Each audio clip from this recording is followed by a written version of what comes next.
ಬೀದರ್ ನಗರದಲ್ಲಿ ಇಂದು ಸಂವಿಧಾನ ಸಂರಕ್ಷಣಾ ಸಮಿತಿ, ಶೋಷಿತ ಸಮುದಾಯಗಳ ಒಕ್ಕೂಟ, ಗೋಂಡಪರ ಸಂಘಟನೆಗಳ ಒಕ್ಕೂಟ ಹಾಗೂ ದಲಿತ ಸಂಘಟನೆಗಳ ಒಕ್ಕೂಟ ಬೀದರ್ ವತಿಯಿಂದ ಮುಖ್ಯಮಂತ್ರಿ ಸಿದ್ದರಾಮಯ್ಯನವರ ವಿರುದ್ಧ ಬಿಜೆಪಿ ಮತ್ತು ಜೆಡಿಎಸ್ ಪಕ್ಷದವರು ಮಾಡುತ್ತಿರುವ ಷಡ್ಯಂತ್ರವನ್ನು ವಿರೋಧಿಸಿ ಬೃಹತ್ ಪ್ರತಿಭಟನೆ ಹಮ್ಮಿಕೊಳ್ಳಲಾಗಿತ್ತು. ತಮ್ಮ ಮೇಲಿನ ಆರೋಪಕ್ಕೆ ಸ್ವತಃ ತನಿಖಾ ಆಯೋಗ ರಚಿಸಿರುವ ದೇಶದ ಏಕೈಕ ನಾಯಕ ಮುಖ್ಯಮಂತ್ರಿ ಸಿದ್ದರಾಮಯ್ಯ ಎಂಬುದು ಇವರಿಗೆ ಅರ್ಥವಾಗಬೇಕು. ಹಿಂದೆಯೂ ಹಿಂದುಳಿದ ವರ್ಗಗಳ ನಾಯಕರಾದ ದೇವರಾಜ ಅರಸು, ಎಸ್ ಬಂಗಾರಪ್ಪ, ವೀರಪ್ಪ ಮೊಯ್ಲಿ, ಎನ್ ಧರಂಸಿಂಗ್ ಮತ್ತಿತರ ವಿರುದ್ಧ ಇಂತಹುದೇ ಷಡ್ಯಂತ್ರ ರೂಪಿಸಲಾಗಿತ್ತು. ಈಗ ಶೋಷಿತ ಸಮುದಾಯಗಳು ಜಾಗೃತವಾಗಿವೆ. ಸಮಾಜವಾದ ಹಿನ್ನೆಲೆಯಿಂದ ಬಂದಿರುವ ಸಿದ್ದರಾಮಯ್ಯರವರು ಸದಾ ಬಡವರು, ಮಹಿಳೆಯರು, ರೈತ ಮತ್ತು ಕಾರ್ಮಿಕರ ಪರ ಇರುವಂತೆ ಈ ವರ್ಗಗಳು ಸಿದ್ದರಾಮಯ್ಯ ಮತ್ತು ಕಾಂಗ್ರೆಸ್ ಸರ್ಕಾರದ ಪರ ಬಂಡೆಯಂತೆ ನಿಂತಿವೆ ಎಂಬುದು ಕಳೆದ ಚುನಾವಣೆಯಲ್ಲಿ ಗೊತ್ತಾಗಿದೆ. ಹಿಂದುಳಿದ ವರ್ಗಗಳ ನಾಯಕ ಸಿದ್ದರಾಮಯ್ಯವರ ವಿರುದ್ಧ ಷಡ್ಯಂತ್ರ ರೂಪಿಸುತ್ತಿರುವ ಬಿಜೆಪಿ ಮತ್ತು ಜೆಡಿಎಸ್ ನಾಯಕರಿಗೆ ತಕ್ಕ ಪಾಠವನ್ನು ಕಲಿಸಲು ನಿರ್ಧರಿಸುತ್ತೇವೆ. ರಾಜ್ಯ ಸರ್ಕಾರವನ್ನು ಅಸ್ಥಿರಗೊಳಿಸುವುದು ಸಿದ್ದರಾಮಯ್ಯರವರು ದುರ್ಬಲಗೊಳಿಸುವ ಕುತಂತ್ರವನ್ನು ಕೂಡಲೇ ನಿಲ್ಲಿಸಬೇಕು. ಮುಖ್ಯಮಂತ್ರಿ ಸಿದ್ದರಾಮಯ್ಯನವರ ತೇಜೋವಧೆ ಖಂಡಿಸಿ ಮತ್ತು ರಾಜ್ಯ ಸರ್ಕಾರವನ್ನು ಅಸ್ಥಿರಗೊಳಿಸಲು ಹೊರಟಿರುವ ರಾಜ್ಯಪಾಲರ ನಡೆಯನ್ನು ವಿರೋಧಿಸಿ ರಾಜ್ಯವ್ಯಾಪಿ ಕರ್ನಾಟಕ ಶೋಷಿತ ಸಮುದಾಯಗಳ ಮಹಾ ಒಕ್ಕೂಟ ರಾಜ್ಯ ಸಮಿತಿ ವತಿಯಿಂದ ಪ್ರತಿಭಟನೆ ಮಾಡಲಾಯಿತು. ಕರ್ನಾಟಕ ಶೋಷಿತ ಸಮುದಾಯಗಳ ಮಹಾ ಒಕ್ಕೂಟದ ನೇತೃತ್ವದಲ್ಲಿ ನಾಡಿನ ಎಲ್ಲ ಜಿಲ್ಲೆಗಳಲ್ಲಿ ಇಂದು ಜಿಲ್ಲಾ ಮಟ್ಟದಲ್ಲಿ ಬೃಹತ್ ಪ್ರತಿಭಟನೆ ಮೂಲಕ ಈ ಮನವಿ ಪತ್ರವನ್ನು ಸಲ್ಲಿಸಲಾಯಿತು. ಈಗಾಗಲೇ ರಾಜ್ಯ ಸರ್ಕಾರದ ಮಂತ್ರಿ ಪರಿಷತ್ ಮತ್ತು ರಾಜ್ಯ ಸರ್ಕಾರದ ಪ್ರಧಾನ ಕಾರ್ಯದರ್ಶಿಗಳು ತಮಗೆ ಸಮಗ್ರ ವರದಿ ಮತ್ತು ನಿರ್ಣಯವನ್ನು ಕಳುಹಿಸಿದ್ದಾರೆ. ಇವುಗಳನ್ನು ಪರಿಗಣಿಸಿ ಈ ವಿಚಾರವನ್ನು ಇಲ್ಲಿಗೆ ಮುಕ್ತಾಯಗೊಳಿಸಬೇಕು. ಮಾನ್ಯ ಸಿದ್ದರಾಮಯ್ಯನವರನ್ನು ಟಾರ್ಗೆಟ್ ಮಾಡಿ ಅವರನ್ನು ವಿನಾಕಾರಣ ಸಿಲುಕಿಸಲು ಷಡ್ಯಂತ್ರ ಕುತಂತ್ರ ಮಾಡಿದ್ದೆ. ಆದರೆ ನಾಡಿನ ಜನತೆ, ಶೋಷಿತ ಸಮುದಾಯಗಳು, ಬೀದರ್ ಜಿಲ್ಲೆಯ ಶೋಷಿತ ಸಮುದಾಯದ ಒಕ್ಕೂಟದ ವತಿಯಿಂದ ಮಾನ್ಯ ಜಿಲ್ಲಾಧಿಕಾರಿಗಳ ಮುಖಾಂತರ ರಾಜ್ಯಪಾಲರಿಗೆ ಮನವಿ ಪತ್ರ ಸಲ್ಲಿಸುತ್ತಿದ್ದೇವೆ. ಒಂದು ವೇಳೆ ಗೌರವಾನ್ವಿತ ರಾಜ್ಯಪಾಲರು ಸಿದ್ದರಾಮಯ್ಯನವರ ಸರ್ಕಾರವನ್ನು ಬೀಳಿಸಲು ಕೈಬಿಡದೆ ಹೋದರೆ ಶೋಷಿತ ಸಮುದಾಯದ ಒಕ್ಕೂಟದ ವತಿಯಿಂದ ಶೀಘ್ರದಲ್ಲಿಯೇ ರಾಜಭವನ ಮುತ್ತಿಗೆ ಚಳವಳಿ ಮಾಡಲಾಗುವುದು ಎಂದು ಕರ್ನಾಟಕ ಶೋಷಿತ ಸಮುದಾಯಗಳ ಮಹಾ ಒಕ್ಕೂಟ ಎಚ್ಚರಿಸಿತು.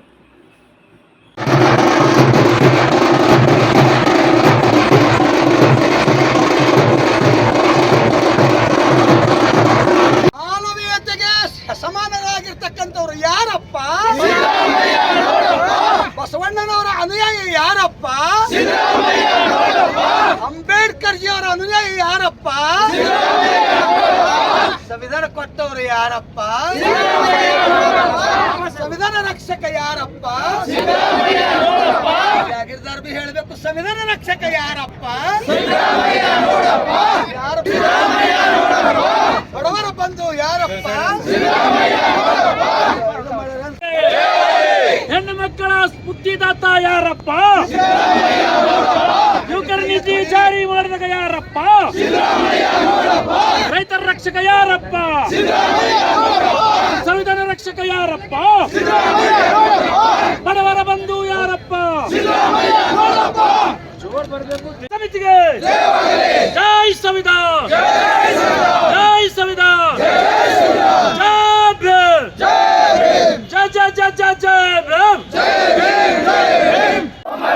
ಸಿದ್ದರಾಮಯ್ಯ ಧಕ್ಕೆ ಆಯ್ತು ಅಂದ್ರೆ ಚಿಂತಿಲ್ಲ, ಸಾವಿಗೆ ಹೆದರ್ಬೇಡ್ರಿ, ಜೈಲ್ ಯಾನ ಖಾತೆ.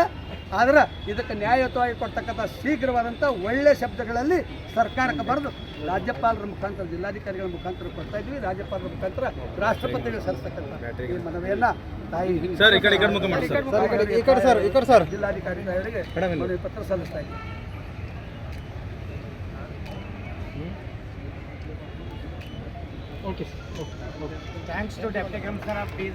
ಅಧಿಕಾರಿಗಳ ಮುಖಾಂತರ ಮನವಿ ಪತ್ರ ರಾಜ್ಯಪಾಲರಿಗೆ ಕೊಟ್ಟು ಅವರ ಮುಖಾಂತರ ರಾಷ್ಟ್ರಪತಿ ಕಳಿಸ್ತಕ್ಕಂಥ ಕಾರ್ಯಕ್ರಮವನ್ನು ನಾವು ಪ್ರತಿಭಟನೆ ಮುಖಾಂತರ ಜಿಲ್ಲಾಧಿಕಾರಿಗಳ ಮುಖಾಂತರ ಮನವಿ ಪತ್ರ ಸಲ್ಲಿಸ್ತಕ್ಕಂಥ ಕಾರ್ಯಕ್ರಮ. ಏನಪ್ಪ ಕಾರ್ಯಕ್ರಮ? ಯಾವ ಕರ್ನಾಟಕದಲ್ಲಿ ಸರ್ಕಾರ ಸಿದ್ದರಾಮಯ್ಯವರು ಭಾಳ ಸುಂದರವಾಗಿ ಜನತೆ ಕಲ್ಯಾಣಕ್ಕಾಗಿ ಜನರ ಜೀವನ ಸುಖವಾಗಿರ್ಬೇಕಂತ ಮಾಡ್ತಕ್ಕಂಥ ಒಳ್ಳೆ ಕೆಲಸಗಳಿಗೆ ರೈತರು ಇರ್ಬೋದು, ಬಡವರು ಇರ್ಬೋದು, ಅವರಿಗೆ ಅನ್ನಭಾಗ್ಯ, ಅಕ್ಕಿ ಭಾಗ್ಯ, ಗೃಹಲಕ್ಷ್ಮಿ, ಇದು ಯುವನಿಧಿ, ತರುಣಿಗೆ ಶಕ್ತಿ, ಬಡವರಿಗೆ ಸವಲತ್ತು ಕೊಟ್ಟಿರ್ತಕ್ಕಂಥದ್ದು ಹೊಟ್ಟೆ ಉರಿದಿಂದ BJPಯವರು ಕುತಂತ್ರತನ ಮಾಡಿ ಕೇಂದ್ರದ ಲೀಡರ್ಗಳ ಮುಖಾಂತರ ಇಲ್ಲಿನ ವಿಜೇಂದ್ರ ಆಗಲಿ, ಇಲ್ಲಿರ್ತಕ್ಕಂಥ ಡಿ ಕೆ ಶಿವಕುಮಾರ್ ಕುಮಾರಸ್ವಾಮಿಯವರಾಗಲಿ ಡಿ ಕೆ ಶಿವಕುಮಾರ್ ವಿರುದ್ಧ ಸಿದ್ದರಾಮಯ್ಯವ್ರ ವಿರುದ್ಧ ಒಳಸಂಚು ಹೂಡ್ತಾ ಇದ್ದಾರೆ. ಅವರಿಗೆ ಬ್ಯಾನಿ ಜಾಸ್ತಿ ಆಗ್ಲತ್ತದ. ಪೈಲೆ ಕೆಲಸ ಮಾಡಿಲ್ಲ, 18ರ ಕೆಲಸ ಮಾಡಿಲ್ಲ, ಕಿತ್ತು ಬಿಟ್ಟಾಕ್ಯಾರ ಕರ್ನಾಟಕದಲ್ಲಿ. ಮುಂದೆ ನಮ್ಮ ಅಸ್ತಿತ್ವ ಇರಲ್ಲ ಅನ್ನೋದಕ್ಕೆ ಏನಾದರೂ ಮಾಡಿ ಸಿದ್ದರಾಮಯ್ಯವ್ರಿಗೆ ಬದನಾಮ್ ಮಾಡಿ ಈ ಮೈನಾರಿಟಿದವರಿಗೆ, ದಲಿತರಿಗೆ, ಶೋಷಿತರಿಗೆ ಸರ್ವನಾಶ ಮಾಡಬೇಕಂತ ಹೊರಟ ಇದ್ದಾರಲ್ಲ, ಇದರ ವಿರುದ್ಧ ನಾವು ಈ ಕೂಡಲೇ ರಾಜ್ಯಪಾಲರು ನೀವು ಕೈಗೊಂಬೆ ಆಗಬೇಡ್ರಿ. ಸಂವಿಧಾನದ ಪ್ರಕಾರ ಮೊದಲನೇ ಪ್ರಜೆ ಕರ್ನಾಟಕದಾಗಿರಿ. ನ್ಯಾಯಯುತವಾಗಿ ಸಿದ್ದರಾಮಯ್ಯರು ಉತ್ತರ ಕೊಟ್ಟಿದ್ದಾರೆ. ನಿಮಗೆ ಕ್ಯಾಬಿನೆಟ್ನಿಂದ ಆಗಿರ್ತಕ್ಕಂಥ ನಿರ್ಣಯ ನಿಮಗೆ ಬಂದು ಕೊಟ್ಟಿದ್ದಾರೆ. ಅದಕ್ಕಾಗಿ ನೀವು ಈ ಕೂಡಲೇ ಸಿದ್ದರಾಮಯ್ಯರ ವಿರುದ್ಧ ಹಾಕಿರ್ತಕ್ಕಂಥ ಕೇಸನ್ನು ವಾಪಸ್ ಪಡಿಬೇಕು. ಇಲ್ಲದೇ ಇದ್ದರೆ ಮುಂದಿನ ಆಗುಹೋಗಳಿಗೆ ಈ BJPಯ ನಾಲಾಯಕ ಮುಖಂಡರು, ಈ JDSನ ನಾಲಾಯಕ ಮುಖಂಡರುಗಳು ಕಾರಣ, ಈ ಕೇಂದ್ರದ BJP ಸರ್ಕಾರ ಕಾರಣ ಆಗ್ತದೆ. ಏನೆಲ್ಲ ಆಗ್ತದೆ ಆ ಘಟನೆಗೆ ಅವರೇ ಕಾರಣ ಆಗ್ತದೆ ಅನ್ನೋದಕ್ಕೆ ಪೂರ್ತ ಮನವಿ ಮಾಡ್ತೇನೆ. ಒಂದು ಎರಡನೇದು ಪಾದಯಾತ್ರೆ ಅದೇ ಹುಟ್ಟಿಲ್ಲ ನೀತಿ. ಅವ್ರ ಗಂಗಳದಾಗ ಬಿದ್ದಿಂದೇ ಕತ್ತಿ ಬಿದ್ದದ, ಇಲ್ಲಿ ನೊಣ ಹುಡುಕ್ಲಕ್ಕೆ ಬಂದದ. ಮೂಡದ ಬಗ್ಗೆ ಪಾದಯಾತ್ರೆ ಮಾಡ್ಲತ್ತಾರೆ. ಮೂಡ ಗೊತ್ತಿರ್ತಕ್ಕಂಥ ಎಲ್ಲರೂ ಹೇಳಿದ್ದಾರೆ. ಮೂಡ ಹಗರಣ ಸಿದ್ದರಾಮಯ್ಯ ಸಾಹೇಬರ ಧರ್ಮಪತ್ನಿಯವರದಲ್ಲ. ಅವ್ರದ್ದು 3 ಎಕರೆ 16 ಗುಂಟೆ ಕರ್ನಾಟಕ ಸರ್ಕಾರ ತಗೊಂಡಿತ್ತು. ಯಾವಾಗ 6ರಿಂದ ಬರ್ತಕ್ಕಂಥ ವಿಷಯ ಅದ. ಅವ್ರು ತಗೊಂಡಿದಾಗ ಇಲ್ಲಿ ನ್ಯಾಯಯುತವಾಗಿ ಏನು ಮಾಡಿದ್ದಾರೆ, ಸಿದ್ದರಾಮಯ್ಯವರಿಗೆ ಪತ್ರ ಕೊಟ್ಟಿದ್ದಾರೆ 17ರಲ್ಲಿ ನಮಗೆ ಇದು ಕೊಡಬೇಕಂತ. ಆದರೆ ಸಿದ್ದರಾಮಯ್ಯವರು ಮಂಜೂರಿ ಮಾಡಿಲ್ಲ. ಸಿದ್ದರಾಮಯ್ಯವರು 1 ಗುಂಟನೂ ಅವರಿಗೆ ಜಮೀನು ಕೊಟ್ಟಿಲ್ಲ. ಈಗ ಬಂದಾಗ BJP ಸರ್ಕಾರ ಅಸ್ತಿತ್ವದಲ್ಲಿರ್ತಕ್ಕಂಥ 2021ರಲ್ಲಿ ಯಾವ ಸರ್ಕಾರದ ಈ ಸರ್ಕಾರದ ಮುಖಾಂತರ ಅರೆ ಪಾಪ ಉನ್ಕ 3 ಎಕರೆ 16 ಗುಂಟೆ ತಗೊಂಡಿದ್ದ ಅವರಿಗೆ ನಾವು 14 ಕಂಪನ್ಸೇಷನ್ ರೂಪದ ಪರಿಹಾರ ರೂಪದಲ್ಲಿ 14 ಕೊಟ್ಟಿದ್ದು BJP ಸರ್ಕಾರ ಕೊಟ್ಟದ. ದಿಯಾ ಉನೆ ಜಾನಕಾರಿ ಹೇ ಕಿ ನೇ ಕಿ ದಿಯಾ ಉನೆ ಅವ್ರು ಉನೆ ರೋರೆ. ಎಲ್ಲ ಜಿಲ್ಲೆಗಳಲ್ಲಿ ಇದೊಂದು ಸಾಂಕೇತಿಕ ಪ್ರತಿಭಟನೆ ಮುಖಾಂತರ ನಾವು ಈಗಾಗಲೇ ಮನವಿ ಸಲ್ಲಿಸಿದ್ದೇವೆ. ಈಗಾಗಲೇ ನಮ್ಮ ಮುಖಂಡರುಗಳು ಎಲ್ಲ ನಿಮಗೆ ಸವಿಸ್ತಾರವಾಗಿ ಏನು ಮೈಸೂರಿನ ಮೂಡ ಪ್ರಕರಣದ ಕುರಿತು ತಿಳಿಸಿದ್ದಾರೆ.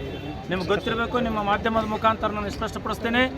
ಈಗಾಗಲೇ ಕೇಂದ್ರ ಸರ್ಕಾರ ಏನು BJP ಸರ್ಕಾರ ಮತ್ತು ರಾಜ್ಯದಲ್ಲಿ ಇರ್ತಕ್ಕಂಥ JDS ಏನು ಪ್ರಾದೇಶಿಕ ಪಕ್ಷ ಅಲ್ಲ, 4 ಜಿಲ್ಲೆಗಳ ಪಕ್ಷ, ಇವತ್ತು ಅವ್ರು ಏನು ಹುನ್ನಾರ ಮಾಡಿದ್ದಾರೆ ಅಂದರೆ ಸಂವಿಧಾನವನ್ನು ನಡೆಸ್ತಕ್ಕಂತಹ ಮೊನ್ನೆ ಸನ್ಮಾನ್ಯ ಶ್ರೀ ಸಿದ್ದರಾಮಯ್ಯ ಅವರ ತಜೆವಧೆ ಮಾಡಬೇಕು ಮತ್ತು ಅವರಿಂದ ಮುಖ್ಯಮಂತ್ರಿ ಕುರ್ಚಿಯಿಂದ ಇಳಿಸ್ಬೇಕಂತ ಹೇಳಿ ಹಗಲು ಕನಸು ಕಂಡು ಅವರಿಗೆ ಇಲ್ಲ ಸಲ್ಲದ ನೆಪ ಒಡ್ಡು ಆ ಕುರ್ಚಿ ಮೇಲೆ ಇಳಿಸ್ಬೇಕಂತ ಹೇಳಿ ನೀವು ಕೇಳಿದಿರಲ್ಲ. ಈಗಾಗಲೇ ಪಾದಯಾತ್ರೆ ಅಲ್ಲ, ಅದು ಪಾಪದ ಯಾತ್ರೆ ಮಾಡ್ತಾ ಇದ್ದಾರೆ.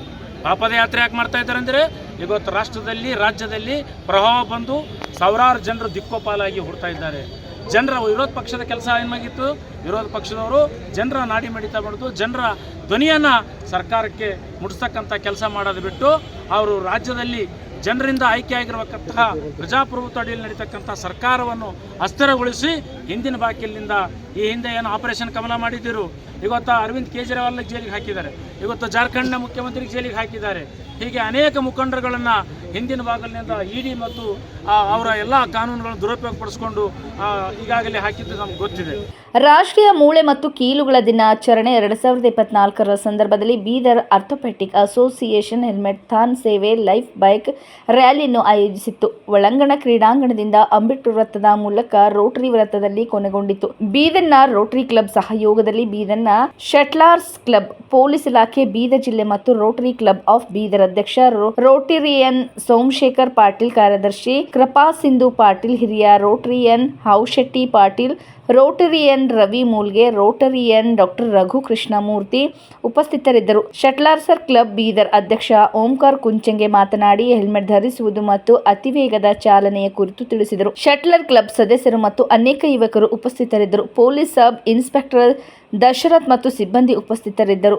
ಬೀದರ್ ಮೂಳೆ ಚಿಕಿತ್ಸಕ ಸಂಘದ ಅಧ್ಯಕ್ಷ ರಾಜಶೇಖರ್ ಸೇಡಂಕರ್ ಹೆಲ್ಮೆಟ್ ಧರಿಸುವುದರ ಪ್ರಾಮುಖ್ಯತೆ, ಸೀಟ್ ಬೆಲ್ಟ್ ಮತ್ತು ಅತಿ ವೇಗದ ದುಷ್ಪರಿಣಾಮಗಳ ಬಗ್ಗೆ ವಿವರಿಸಿದರು.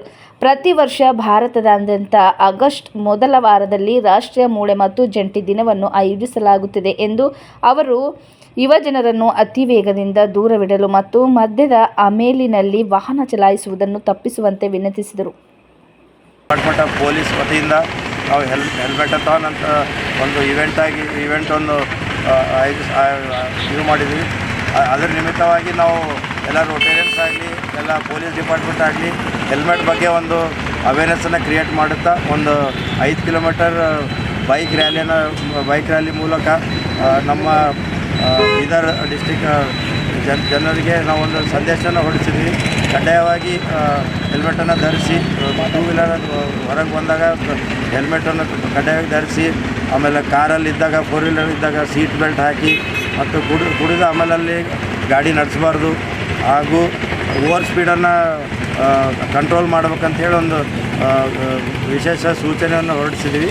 ಆಮೇಲೆ ನಮ್ಮ ಸಾಕಷ್ಟು ಗೌರ್ಮೆಂಟ್ ಕಡೆಯಿಂದ ಆಗ್ತಾಯಿದೆ. ನಮ್ಮ ಪ್ರತಿ ದಿನ ಒಂದು 500 ಜನ ನಮ್ಮ ಇಂಡಿಯಾದಲ್ಲಿ ಮೃತಪಡ್ತಾ ಇದ್ದಾರೆ ಆಕ್ಸಿಡೆಂಟ್ ಸಲುವಾಗಿ. ಅದು ಮುಖ್ಯವಾಗಿ ಅರ್ಧ ಜನ ಇದರಲ್ಲಿ ಹೆಲ್ಮೆಟ್ ಇಲ್ಲದಕ್ಕೆ ಸಾಯ್ತಾ ಇದ್ದಾರೆ. ಮತ್ತು ಇನ್ನೊಂದು ಅರ್ಧ ಅಂತಂದರೆ ಅವು ನಮ್ಮ ಮೆಕ್ಯಾನಿಸಮ್ ಇಂಡಿಯಾದಲ್ಲಿ ಅದಕ್ಕೆ ಶಿಫ್ಟ್ ಮಾಡೋಂಥ ಒಂದು ವ್ಯವಸ್ಥೆ ಮ್ಯಾಚ್ಯೂರ್ಡ್ ಆಗಿಲ್ಲ ಇನ್ನೂ. ಅಂದರೆ ಇನ್ನೂ ಒಂದು ನೇಸೆಂಟ್ ಸ್ಟೇಜಲ್ಲಿದೆ. ಸೊ ಅದನ್ನು ಯಾವ ಥರ ನಾವು ಗುಣಪಡಿಸ್ಬೇಕು ಅಂಥೇಳಿ ಸಾಕಷ್ಟು ಚರ್ಚೆ ಆಗಿದೆ. ಗೌರ್ಮೆಂಟ್ ಲೆವೆಲಾಗಲಿ, NGOs ಲೆವೆಲಲ್ಲಾಗಿ, ಆಮೇಲೆ ನಮ್ಮದೊಂದು ನ್ಯಾಷನಲ್ ಆರ್ಥೋಪೆಡಿಕ್ ಅಸೋಸಿಯೇಷನ್ ಇದೆ, ಇಂಡಿಯನ್ ಆರ್ಥೋಪೆಡಿಕ್ ಅಸೋಸಿಯೇಷನ್ ಅಂತೇಳಿ. ಅದ್ರ ಮೂಲಕನೂ ನಾವು ಸಾಕಷ್ಟೊಂದು ಪ್ರಯತ್ನನ ಮಾಡಿ 500 ಜನ ಬದಲಾಗಿ 250 ಜನ ಸಾಯುವಂಥ ಕಡಿಮೆ ಮಾಡ್ಬೇಕಂತೇಳಿ 2030ರವರೆಗೆ 250 ತರಬೇಕಿದು. ದಿವಸ ಏನು 500 ಜನ ಸಾಯ್ತಾರೆ, 250 ತರಬೇಕಂತ ಸಾಕಷ್ಟು ಪ್ರೋಗ್ರಾಮನ್ನು ಚಾಕೌಟ್ ಮಾಡಿದ್ದಾರೆ. ಎವ್ರಿ ಇಯರು 1st ಆಗಸ್ಟಿಂದ 7th ಆಗಸ್ಟ್ವರೆಗೆ ಇದರ ಸೇವ್ ಲೈವ್ ಅಂತೇಳಿ ಒಂದು ಥೀಮನ್ನು ಇಟ್ಕೊಂಡು ಅದು ಟ್ರೈನಿಂಗನ್ನು ಕೊಡ್ತಾಯಿದ್ವಿ. ಅಂದರೆ ಯಾವ ಥರ ನಾವು ಆಕ್ಸಿಡೆಂಟ್ ಆದಾಗ ಒಂದು ವಿಕ್ಟಿಮಿಗೆ ಯಾವ ಥರ ನಾವು ಶಿಫ್ಟ್ ಮಾಡಬೇಕು, ಯಾವ ಥರ ಟ್ರೀಟ್ಮೆಂಟ್ ಕೊಡಬೇಕು, ಯಾವ ಥರ ಫಸ್ಟ್ ಏಡ್ ಕೊಡ್ಬೇಕು ಅಂತ ಹೇಳಿ ಹೋದ ವರ್ಷ 2023ಯಲ್ಲಿ 40,000 ಸ್ಟೂಡೆಂಟ್ಸಿಗೆ ನಾವು ಒಂದು ಟ್ರೈನಿಂಗನ್ನು ಕೊಟ್ಟಿದ್ದೀವಿ ಹೋದ ವರ್ಷ. ಈ ವರ್ಷ ಮುಖ್ಯವಾಗಿ ನಮ್ಮದೊಂದು ಪ್ರಿವೆನ್ಷನ್ ಮೇಲೆ ಜಾಸ್ತಿ ಫೋಕಸ್ ಇದೆ. ಅದ್ರ ಸಲುವಾಗಿ ನಾವೊಂದು ಹೆಲ್ಮೆಟಥಾನ್ ಅಂತ ಹೇಳಿ ಇಡೀ ಕರ್ನಾಟಕ ಎಲ್ಲ ಡಿಸ್ಟಿಕ್ ಹೆಡ್ ಕ್ವಾರ್ಟರ್ಸಲ್ಲಿ ಇವತ್ತಿನ ಕರೆಕ್ಟಾಗಿ ಒಂದು 8:30 9 ಗಂಟೆಗೆ ಸ್ಟಾರ್ಟ್ ಮಾಡಿ ಒಂದು ಸಾಕಷ್ಟು ಅವೇರ್ನೆಸ್ಸನ್ನು ಮೂಡಿಸ್ಬೇಕು. ಆಮೇಲೆ ನಾನು ಮುಖ್ಯವಾಗಿ ಮುಂದೆ ಬರೋ ದಿನಗಳಲ್ಲಿ ಒಂದು ನಾವು ರೋಟ್ರಿ ಕಡೆಯಿಂದಾಗಲಿ, ಒಂದು ಬೀದರ್ ಡಿಸ್ಟಿಕ್ ಅಡ್ಮಿನಿಸ್ಟ್ರೇಷನ್ ಆಗಲಿ, ಇದರಿಂದ ನಾವೊಂದು ಆ್ಯಪನ್ನು ಕ್ರಿಯೇಟ್ ಮಾಡಿ, ಎಮರ್ಜೆನ್ಸಿ ಆ್ಯಪನ್ನು ಕ್ರಿಯೇಟ್ ಮಾಡಿ ಅದ್ರ ಮೂಲಕ ನಾವು ಜೀವ ಉಳಿಸ್ಬೇಕಂತೇಳಿ ಒಂದು ಪ್ರಯತ್ನ ಮಾಡ್ತಾಯಿದ್ವಿ. ಅದು ಏನು ಎಕ್ಸಾಕ್ಟ್ಲಿ ಅಂತಂದರೆ, ನಮ್ಮ ಡಿಸ್ಟಿಕಲ್ಲಾಗಲಿ ನಮ್ಮ ಇಂಡಿಯಾದಲ್ಲಾಗಲಿ ಆಂಬುಲೆನ್ಸ್ ಕೊರತೆ ಇದೆ, ಮತ್ತು ಎಮರ್ಜೆನ್ಸಿ ಟೆಕ್ನಿಷಿಯನ್ ಕೊರತೆ ಇದೆ. ಫಾರ್ ಎಕ್ಸಾಂಪಲ್ ಬೀದರಲ್ಲಿ ನಮ್ಮ ಇಡೀ ಡಿಸ್ಟಿಕಲ್ಲಿ ಒಂದು 80 to 90 ಆಂಬುಲೆನ್ಸ್ ಇದೆ ಅಷ್ಟೇ. ಅಂದರೆ ನಮ್ಮ 20 ಲಕ್ಷ ಜನರಿಗೆ ನೋಡಿದರೆ ಹಾರ್ಡ್ಲಿ 1 ಲಕ್ಷ ಜನರಿಗೆ 1-2 ಆಂಬುಲೆನ್ಸ್ ಬರ್ತಿದೆ. ಸೊ ಅದು ಒಂದು ಮುಖ್ಯ ಪ್ರಾಬ್ಲಮ್ಮು. ಮತ್ತು ಇನ್ನೊಂದು ಏನಂತಂದರೆ, ಆಕ್ಸಿಡೆಂಟ್ ಆದಾಗ ಅದಕ್ಕೆ ಯಾವ ಥರ ಉಳಿಸ್ಬೇಕಂತ ಯಾರಿಗೂ ಗೊತ್ತಿಲ್ಲ. ಈಗ ಯಾರದೇ ಮನೆಗೆ ಏನೋ ಎಮರ್ಜೆನ್ಸಿ ಆದರೆ ಏನು ಮಾಡ್ಬೇಕಂತ ಜಾಸ್ತಿ ಜನ ಗೊತ್ತಿಲ್ಲ. ಒಂದು ಡಿಫಾಲ್ಟಾಗಿ 108 ನಾವು ಕರಿತೀವಿ. ಸೊ ಅದನ್ನು ನಮ್ದು ಇಡೀ ಡಿಸ್ಟಿಕಲ್ಲಿ 23 to 25 ಗಾಡಿಗಳು ಅಷ್ಟೇ ಇದ್ದಾವೆ. ಸೊ ಅದು ನಮಗೆ ಕೊರತೆ ಆಗ್ತಾಯಿದೆ. ಅರ್ಧ ಗಂಟೆಗಿಂತ ಮುಂಚೆ ನಮಗೊಂದು ಆಂಬುಲೆನ್ಸ್ ಸಿಗ್ತಾಯಿಲ್ಲ. ಸೊ ಅದಕ್ಕೆ ಏನು ಮಾಡ್ತಾಯಿದ್ವಿ ಅಂತಂದರೆ, ನಾವು ಒಂದು ರೋಟೇರಿಯನ್ಸ್ ಒಂದು 400 ಜನ ಬೀದರ್ ಡಿಸ್ಟಿಕಲ್ಲಿದ್ದೀವಿ. ಸೊ ಅವ್ರ ಫ್ಯಾಮಿಲಿಯನ್ನು ಹಿಡ್ಕೊಂಡ್ರೆ ಒಂದು 1500-1600 ಜನ ಆಗ್ತೀವಿ. ಅವರಿಗೆಲ್ಲ ಫಸ್ಟ್ ಫೇಸಲ್ಲಿ ಒಂದು ಟ್ರೈನಿಂಗ್ ಕೊಟ್ಟು, ನಮ್ಮ ಅಕ್ಕಪಕ್ಕದಲ್ಲಿ ಯಾರೇ ಎಮರ್ಜೆನ್ಸಿ ಆಗಲಿ, ಆಕ್ಸಿಡೆಂಟ್ ಆಗಲಿ, ಹಾರ್ಟ್ ಅಟ್ಯಾಕ್ ಆಗಲಿ, ಯಾವುದೇ ಎಮರ್ಜೆನ್ಸಿ ಇದ್ದಾಗ ಜೀವ ಹೆಂಗೆ ಉಳಿಸ್ಬೇಕು. ಅಂದರೆ ಗೋಲ್ಡನ್ ಅವರ್ ಅಂತಿತ್ತು ಮೊದಲೆಲ್ಲ, ಗೋಲ್ಡನ್ ಅವರ್ ಅಂತಿತ್ತು. ಈಗ ಬಿಕಾಸ್ ಆಫ್ ಟ್ರಾಫಿಕ್ಕು ಅದು ಗೋಲ್ಡನ್ ಮಿನಿಟ್ಸ್ ಅಂತ ಆಗಿದೆ. ಅವಾಗ ಏನಾಗ್ತಿತ್ತು, ನಾವು ಯಾವುದೇ ಎಮರ್ಜೆನ್ಸಿ ವಿಕ್ಟಿಮಿಗೆ ಇಮಿಡಿಯೇಟಾಗಿ ಶಿಫ್ಟ್ ಮಾಡ್ಬೋದಾಗಿತ್ತು. ಅವಾಗ ಮುಂಚೆ ಎಲ್ಲ ಟ್ರಾಫಿಕ್ ಕಡಿಮೆ ಇದ್ದಾಗ ಅದು ಗೋಲ್ಡನ್ ಅವರ್ ಅಂತಿತ್ತು. ಈಗ ನಾವು ಗೋಲ್ಡನ್ ಮಿನಿಟ್ಸ್ ಅಂತ ಹಿಡಿತಾ ಇದ್ದೀವಿ. ಅದಕ್ಕಂದರೆ 5-10 ನಿಮಿಷಕ್ಕೆ. ಆಮೇಲೆ ಅಷ್ಟು ಸಿವಿಯರ್ ಟ್ರಾಮಾ ಆಗ್ತಾಯಿದೆ. ಮುಂಚೆ ನಾವು ಅಷ್ಟು ಓವರ್ ಸ್ಪೀಡ್ ಬೈಕ್ ಇದ್ದಿಲ್ಲ, ಕಾರ್ ಇದ್ದಿಲ್ಲ. ಸೊ ಆಕ್ಸಿಡೆಂಟ್ ಆದರೆ 1 ಕಾಲು 2 ಕಾಲು ಮುರಿತಾಯಿದ್ವು. ಈಗ ಆ ಥರ ಇಲ್ಲ. ಈಗ ಹೈ ವೆಲಾಸಿಟಿ ಟ್ರಾಮಾ ಅಂತ ಆಗ್ತಾಯಿದೆ. ಅದ್ರಲ್ಲಿ ನಮ್ಮ ಚೆಸ್ಟ್ ಇಂಜುರಿ ಆಗಲಿ, ಅಬ್ಡಮನ್ ಇಂಜುರಿ ಆಗಲಿ, ಹೆಡ್ ಇಂಜುರಿ ಆಗಲಿ ಆಗ್ತಾಯಿದೆ. ಸೊ ಅದಕ್ಕೆ ನಮ್ಗೆ 1 ತಾಸು ಟೈಮ್ ಇರೋಲ್ಲ. ಇದು ಗೋಲ್ಡನ್ ಅವರ್ ಪೀರಿಯಡ್ ಈಗ ಚೇಂಜ್ ಆಗಿ ಗೋಲ್ಡನ್ ಮಿನಿಟ್ಸ್ ಆಗಿದೆ. ಸೊ ನಾವು ವಿತಿನ್ ಮಿನಿಟ್ಸ್ ಪೇಷಂಟಿಗೆ ಶಿಫ್ಟ್ ಮಾಡಬೇಕು. ಇಲ್ಲಾಂದರೆ ಆ ಜಾಗದಲ್ಲೇ ನಾವು ಒಂದು ಫಸ್ಟ್ ಏಡ್ ಕೊಟ್ಟರೆ ಅದೊಂದು ಜೀವ ಉಳಿಸ್ಬೋದು ನಾವು. ಇದೇ ಥರ ನಾವು ಒಂದು ಪ್ರಯತ್ನ ಮಾಡಿದರೆ ನಾವು 500 ಜನ ಸಾಯೋದೊಂದು ನಾವು ಪ್ರತಿದಿನ ಒಂದು 500 ಜನ ಏನು ಸಾಯ್ತಾರೆ ಅದಕ್ಕೊಂದು ನಾವು ಒಂದು ಕಡಿಮೆ ಮಾಡ್ಬೋದು. ನಮ್ಮದು ಮುಖ್ಯ ಉದ್ದೇಶ ಒಂದು 250 ಜನ ತರಬೇಕಂತ ನಾವು ಪ್ರಯತ್ನ ಮಾಡ್ತಾಯಿದ್ದೀವಿ ಬೈ 2030. ಸೊ ನಾನು ಎಲ್ಲರಿಗೂ ರಿಕ್ವೆಸ್ಟ್ ಏನು ಮಾಡ್ತೀನಿ, ನಮ್ಮ ಬೀದರ್ ಜನ ಅಂತ ಹೇಳಿದ್ರೆ, ತಾವು ಒಂದು ಶಿಸ್ತನ್ನು ಪಾಲನೆ ಮಾಡಿರಿ. ರೋಡ್ ಮೇಲೆ ಓವರ್ ಸ್ಪೀಡ್ ಮಾಡಬಾರ್ದು, ಆಮೇಲೆ ಹೆಲ್ಮೆಟ್ ಇಲ್ಲದೆ ಬರಬಾರ್ದು, ಆಮೇಲೆ ಆಲ್ಕೋಹಾಲ್ ಇನ್ಫ್ಲೂಯೆನ್ಸಲ್ಲಿ ಗಾಡಿ ನಡೆಸಬೇಡ್ರಿ, ಸೀಟ್ ಬೆಲ್ಟನ್ನು ಹಾಕ್ಕೊರಿ, ಕಡ್ಡಾಯವಾಗಿ ಹಾಕ್ಕೋಬೇಕು ಅಂತೇಳಿ ಒಂದು ಕೋರ್ಕೊತೀನಿ ನಾನು. ನಮಸ್ಕಾರ. Rotary club Bidar, Bidar district orthopedic association, Bidar district shuttlers association ಹಾಗೂ ಬೀದರ್ ಡಿಸ್ಟ್ರಿಕ್ಟ್ ಪೊಲೀಸ್ ಡಿಪಾರ್ಟ್ಮೆಂಟು 4 ಸಂಯುಕ್ತ ಆಶ್ರಯದಲ್ಲಿ ಇಂದು national bone and joint day ಅಂತ ನಾವು ಆಚರಿಸಿದ್ದೀವಿ. ಈ ದಿನ ವಿಶೇಷವಾಗಿ ನಾವೆಲ್ಲ ಸಾರ್ವಜನಿಕರಲ್ಲಿ ಜಾಗೃತಿ ಏನು ಮೂಡಿಸ್ಬೇಕಂತಂದರೆ ಯಾವುದೇ ಒಂದು ಅಪಘಾತ ಆದಾಗ ಫಸ್ಟ್ ಏಡ್ ಹಾಗೂ ಇನ್ನಿತರ ಹೆಲ್ಪ್ ಅವ್ರಿಗೆ ಏನು ಮಾಡಬೇಕು ಅನ್ನೋಂಥದ್ರ ಬಗ್ಗೆ ಜಾಗೃತಿ ಮೂಡಿಸೋದಕ್ಕೋಸ್ಕರ ಇದನ್ನು ನಾವು ಮಾಡಿದ್ದೀವಿ.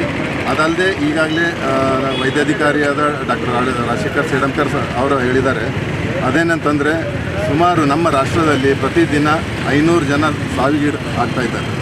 ಅದನ್ನು ತಗ್ಗಿಸಿ 250ಕ್ಕೆ 2030 ಒಳಗಾಗಿ ನಾವು ಪ್ರಯತ್ನ ಪಡುವ ನಿಟ್ಟಿನಲ್ಲಿ ಈ ಕೆಲಸ ಮಾಡಬೇಕಾಗಿದೆ ಅಂತ ನಮ್ಮನ್ನು ತಿಳಿಸಿದಾಗ ನಾವೆಲ್ಲರೂ ಅವ್ರ ಕೈ ಜೋಡಿಸಿ ಈ ಕೆಲಸಕ್ಕೆ ನಾವು ಕೈ ಹಾಕಿದ್ದೀವಿ. ಅದೇನಂತಂದರೆ ಸಾರ್ವಜನಿಕರಲ್ಲಿ ನಾನು ಅವರು ಹೇಳಿರೋ ಹಾಗೆ ಮನವಿಯನ್ನು ಮಾಡ್ತೀನಿ, ಯಾರೇ ಆಗಲಿ ಓವರ್ ಸ್ಪೀಡಿಂಗ್ ಆಗಲಿ, ವಿತೌಟ್ ಬೆಲ್ಟ್ ಆಗಲಿ, ವಿತೌಟ್ ಹೆಲ್ಮೆಟ್ ಆಗಲಿ ತಮ್ಮ ವೆಹಿಕಲನ್ನು ಡ್ರೈವ್ ಮಾಡಬಾರ್ದು. ಮತ್ತು ಈಗಾಗಲೇ ಸರ್ವೋಚ್ಚ ನ್ಯಾಯಾಲಯದ ಆದೇಶ ಇದೆ, ಪ್ರತಿ ಗಂಟೆಗೆ 130ಕ್ಕಿಂತ ಜಾಸ್ತಿ ಸ್ಪೀಡಲ್ಲಿ ನಾವು ಕ್ರಮಿಸಿದರೆ ಅದನ್ನು ಅಪರಾಧ ಅಂತ ಪರಿಗಣಿಸಲಾಗ್ತದೆ ಅಂತ ಹೇಳಿಬಿಟ್ಟು ಸರ್ವೋಚ್ಚ ನ್ಯಾಯಾಲಯದ ಆದೇಶ ಈಗಾಗಲೇ ಆಗಿದೆ.